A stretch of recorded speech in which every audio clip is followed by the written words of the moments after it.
Good evening. Now we're going to do our official start. A little bit of car parking management and a little bit of crowd management, and I think we're ready to begin. Happy spring. Tomorrow is the first day of spring, and I know we're getting a little bit of rain tonight, but I think under the circumstances we'd rather have that than snow, and so it's a little bit of a gift for us. And my apologies first to the people behind me. In order for me to be heard through the microphone, you'll have to keep an eye on my back, and I apologize for that. I'm David Weiner. I'm the supervisor of music in the Westport schools, and it's a pleasure for me to welcome you to our 2014 Westport Orchestra Festival concert. This is part of our month-long celebration of National Music in Our Schools Month. Music learning continues to be a proven link to healthy growing, learning, and living in the 21st century, and nothing compares to the joy of wonderful musical experiences. In the words of the Greek philosopher Plato, he said, "Music gives a soul to the universe, wings to the mind, flight to the imagination, and life to everything." Now it is my privilege to introduce to you our Superintendent of Schools, Dr. Elliot Landon.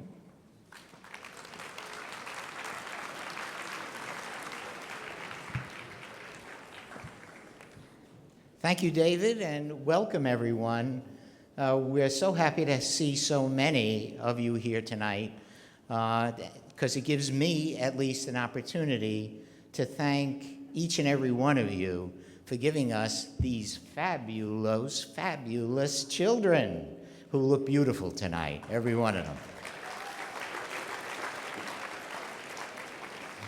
And I also want to thank you all for the support you give to our music program, our theater arts program, and all of our academic programs, as well as our athletic programs, because without your help and support, we could not have the fine school system that we do have.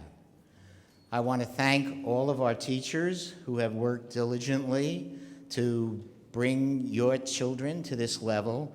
For those of you who've not heard these large groups, I think you're going to be amazed at the quality of the performances of each of the groups tonight. And finally, I would like to thank David Weiner, who, as you heard, is our Director of Music K-12. David has been with us for 7 years. When David came here, we had a good program, and I honestly and truly believe we now have a great program. At the end of this year, David is retiring, and we are going to miss him tremendously, but I can assure you that David is going to help us to find the best music administrator anywhere in the tri-state region to continue the fine work that he's done. In any event, enjoy tonight's activities. Again, thank you all for coming.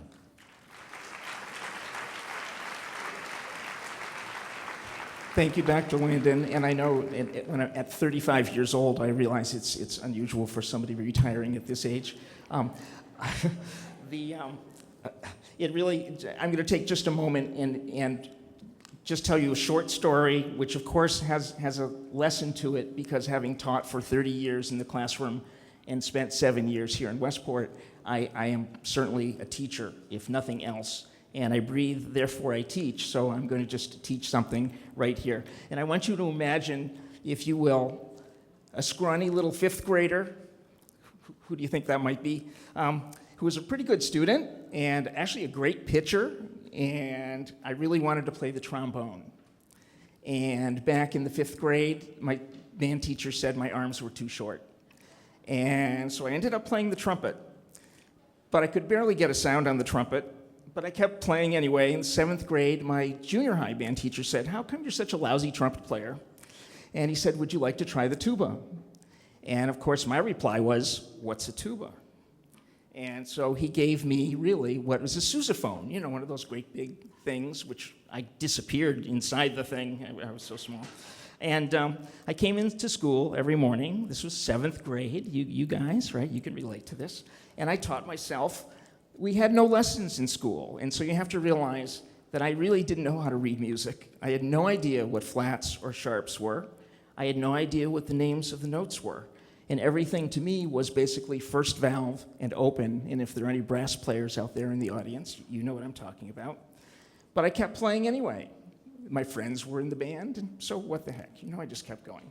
So in the 10th grade, suddenly, a young lady violinist friend of mine said that we don't have a tuba player in the youth orchestra, so why don't you come along with me on Friday night? That was clearly an invitation that I couldn't refuse, so I went along. But even there, of course, I had no idea what was going on. I couldn't read music.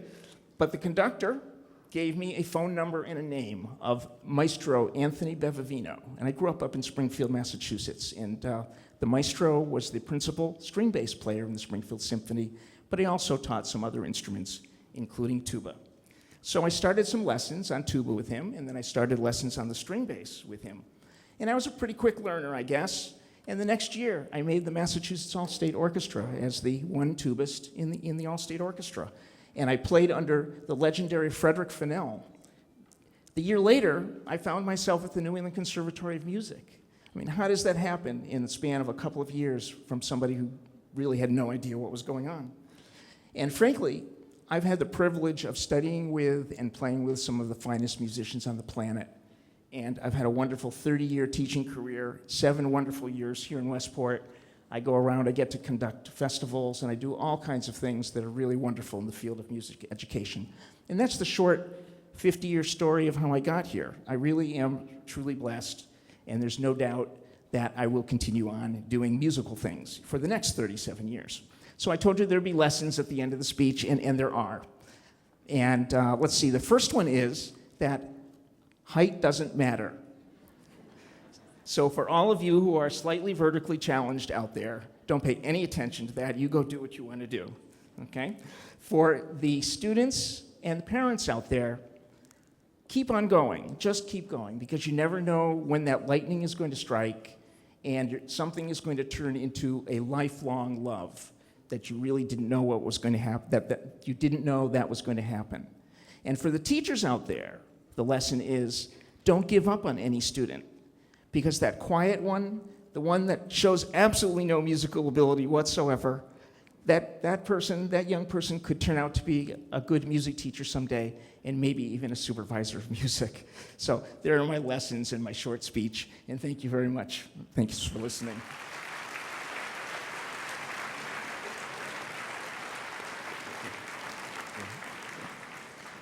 Okay, now on to our program. We have 7th graders over here, 8th graders over here. We've got quite a program ahead, and we're going to get right to it. Our music teachers of these groups are Eileen Shannon and Michelle Anderson. You'll see Adele Valovich later when the high school orchestra comes out. The other string teachers, just quickly read their names. We have been hit with, like many of us, a lot of illness, a lot of flu going around. So a lot of our teachers aren't here tonight. But the other teachers at this level are Carrie Mascaro, Jess McNamara, and Debbie Grosser. So they all work together to produce this incredible 7th, 8th, 9th, 10th, 11th, and 12th grade orchestras. How about a nice round of applause for them?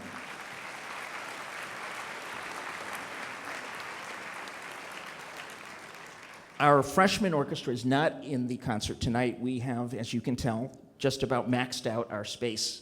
And so we had to make a little bit of a choice there. We've got an outstanding freshman orchestra, and hopefully all the 8th graders here will be in the freshman orchestra next year at Stables High School.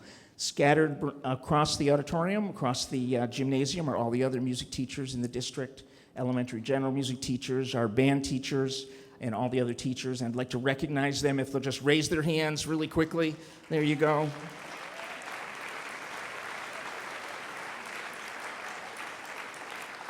They work so hard to do great things with your children, day in and day out.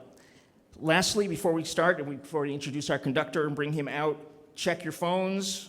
There you go, I'm checking mine right now. Yeah, mine's been buzzing in my pocket for some reason. There we go. Okay, make sure they're turned off because we want our attention to be on the fine music, of course. Now, it is my pleasure to introduce to you our guest conductor for the evening. He's been doing incredible work with your children over the last few days. He is dynamic, he's passionate, he's exciting.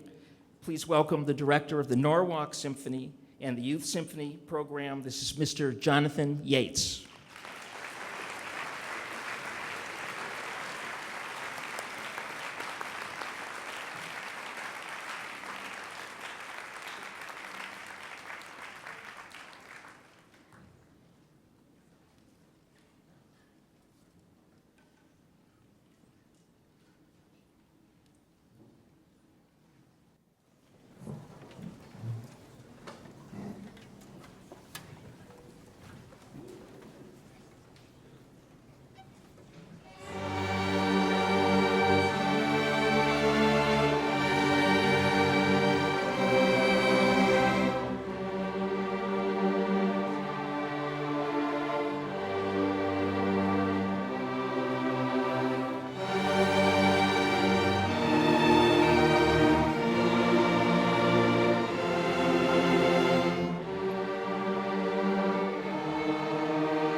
thank you so much, seventh graders. Thank you. It was really, really exciting. It's incredible to see seventh graders making that kind of music. Really remarkable.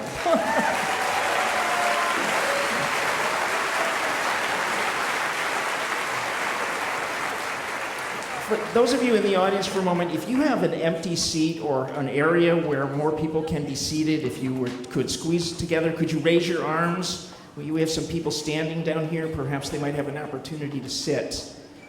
Follow those raised arms. If you'd like to have a seat, there might be some seats up there in the bleachers. There we go. While they're moving and our conductor's resting his arms for just a moment, I'll tell you a quick short story about my humble teacher beginnings. My first year in high school, like most conscientious teachers, I showed up a few days early, check out my room, get things going, get organized. I went to look for the mailboxes in the school, and I couldn't find my name there. I figured that, I was new and they hadn't quite had a chance to put my name on a mailbox yet. So I'm going up and down, and I see Mr. Band. And of course, that was my job. I was the new band director at the school. So I figured that was my mailbox. And so I took the mail out, and of course it turned out to be Mr. Benjamin Band, who was an English teacher. And anyway, I learned a lot about myself on that particular day. So that is my auspicious beginnings. Okay, I think we're now ready with our 8th grade orchestra, and we have 2 incredible pieces to play for you now. Thank you.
you. Thank you. There we go. Thank you. 8th graders. My goodness.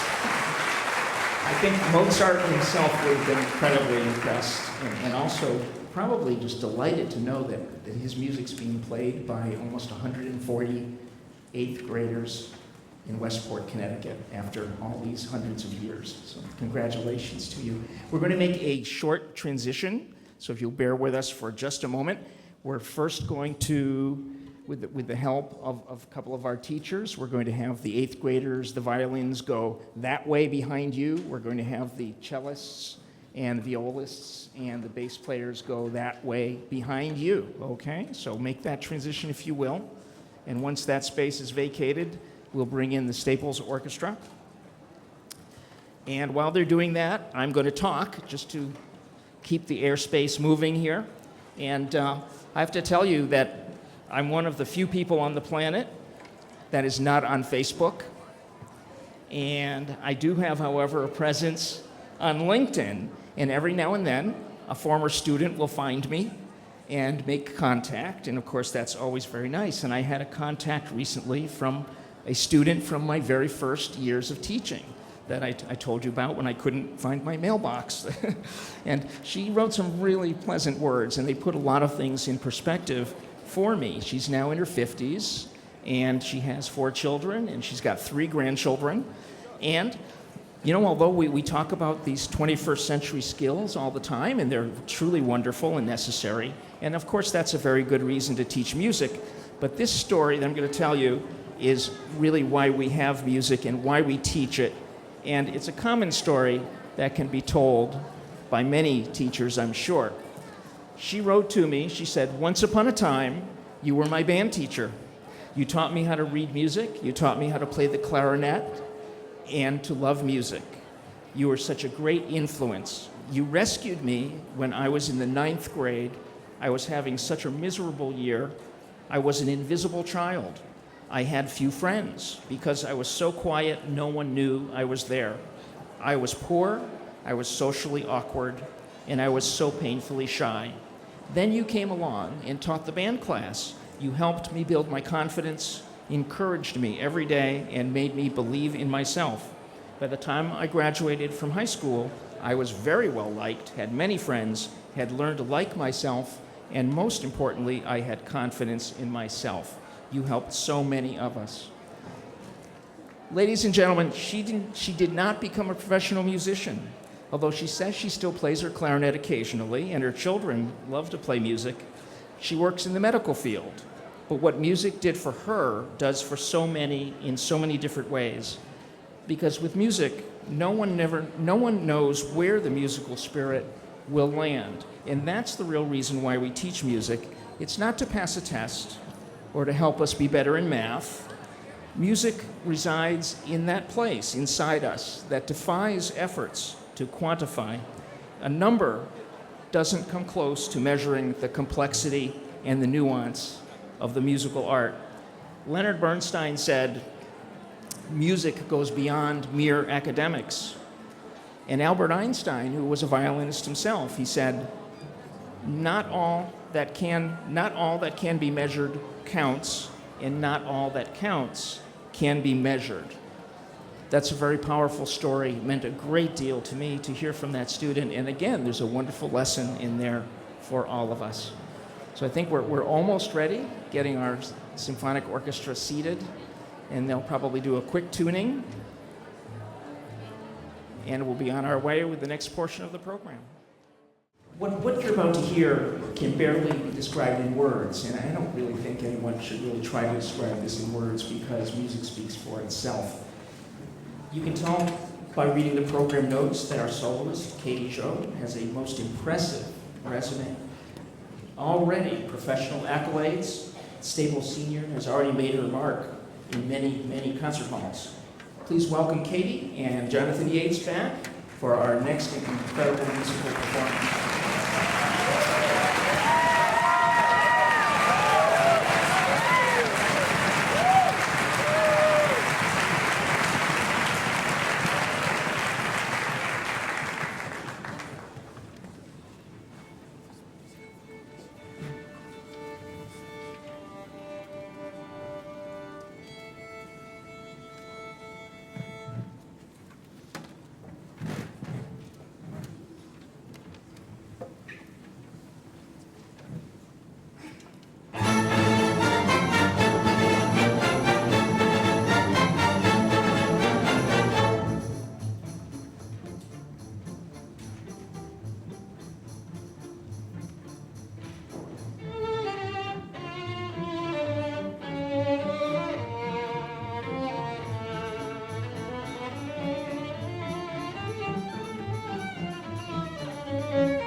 like I said, words cannot express what you just heard. Amazing. Thank you so much. All right, we have another quick transition. We're going to bring our sophomore strings out to join the symphonic orchestra. Hi, good evening, everyone. I'm Jonathan Yates. I am your conductor for this evening, and I thank you very much.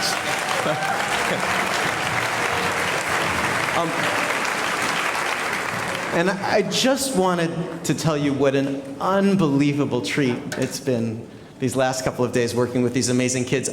Before I even get to that, though, I have to say it was an unbelievable special pleasure for me to get to work with Katie in that last concerto, because Katie has been my concert master for the last couple of years of Norwalk Youth, and she is an incredible woman and an incredible player. So can we please give her one more round of applause?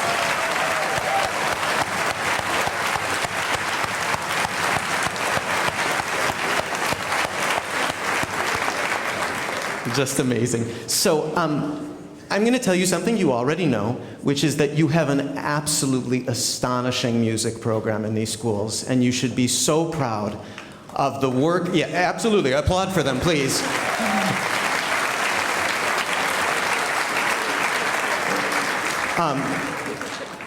The quality of your music faculty, as I've seen in the last couple of days, is just their dedication, their talent, how much they know and care about each of their individual students, and how carefully they pick their music, and it's just, and how welcoming they were to me as well. It's been a total delight. So I thank them from the bottom of my heart for making me feel so at home here.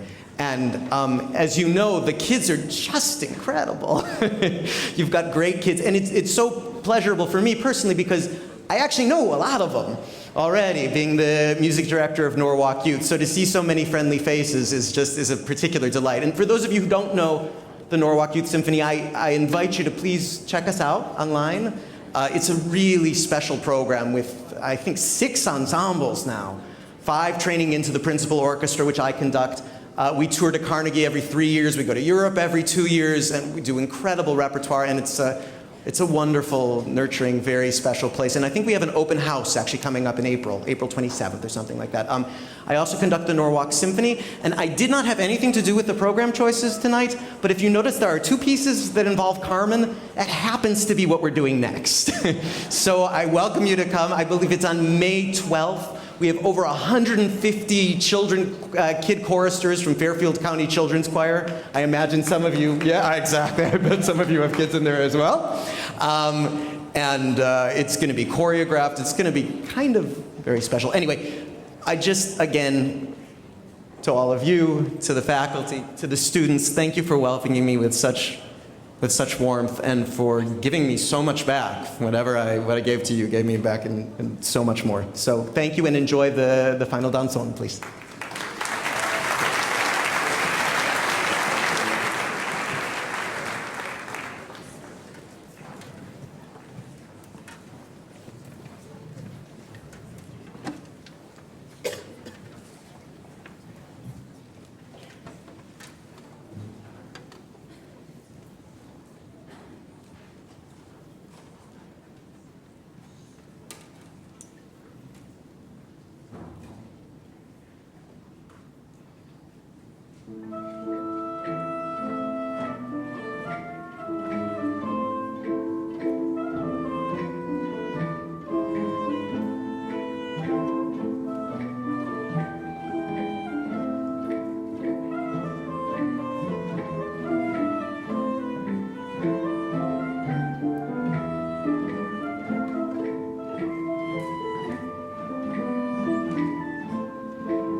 Thank you so much, Jonathan. And congratulations to all of you, 7th graders, 8th graders, symphonic orchestra, sophomore strings.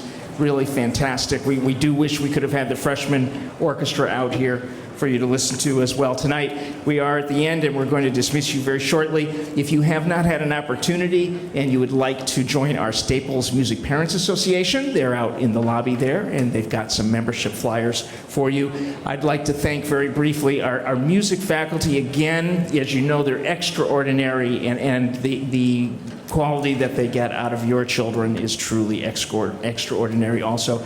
Board of Education for their continuous support, Dr. Landon for his support, our building principals at this level, John Dodig, Chris Szabo, and Adam Rosen, support us all the way with this program. And of course you, without the support of the Westport community, none of this would be possible. So you deserve the biggest round of applause of all. Thank you very, very much.